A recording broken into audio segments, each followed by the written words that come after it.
Sisters and brothers, it gives me great pride on behalf of 600,000 public employees from coast to coast to coast to bring you greetings and say, we salute the workers in the city of Toronto and demand fairness for the workers in Toronto. Let me also say to our guests, our fellow trade unionists on the stage and the other unions here today, on behalf of CUPE, public and private sector unions, we appreciate your support. We must stand together as workers at every picket line, everywhere in Canada.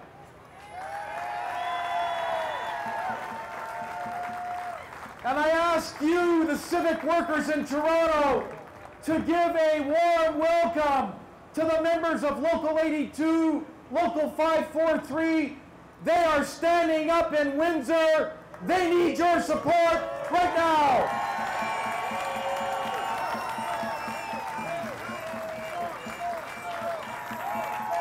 Good job.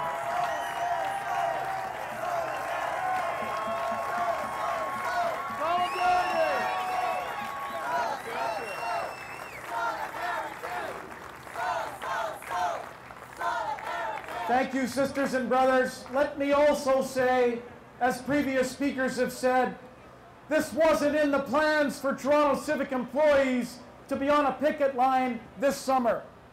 Toronto civic employees want to be at work, doing the jobs that many of you have done for over 25 years.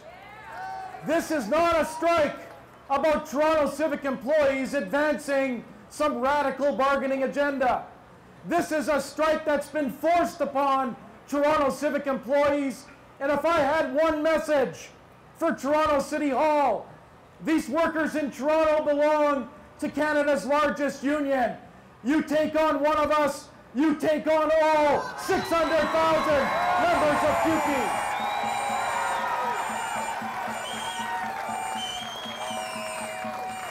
And sisters and brothers, if I could, let me say to the 3,200 collective agreements that we have across Canada, let me say to those 3,200 employers other than the City of Toronto, a recession is when the public needs public services.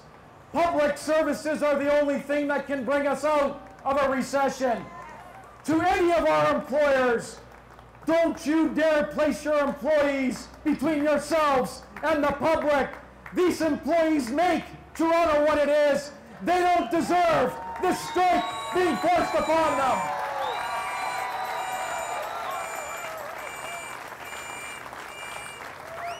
And sisters and brothers, if I could speak to the civic employees themselves for a moment, look at the person beside you, look at the person behind you.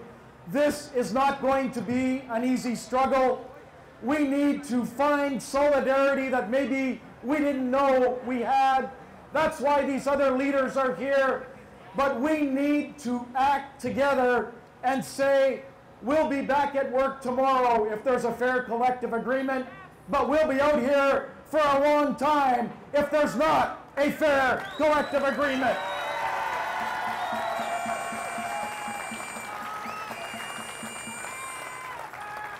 Finally, sisters and brothers, I appeal to the citizens of Toronto and their elected council.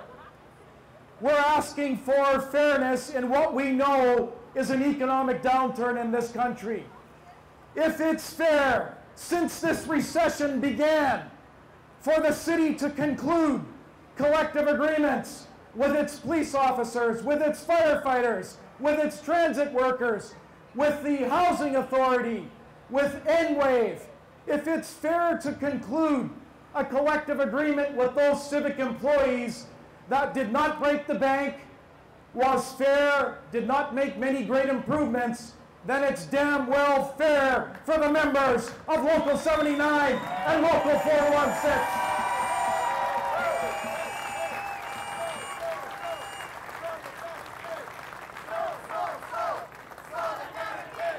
I also say in closing to to the City Council here in Toronto, if I've got my facts straight, since this recession began, this council's not only accepted a wage increase for themselves, they've defeated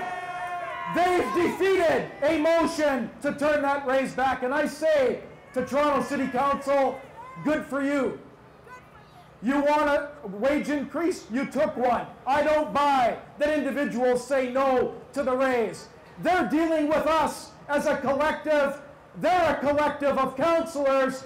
And if it's good enough for the councillors in Toronto to have a wage hike, it's damn well good enough for the CUPE members. Stand strong.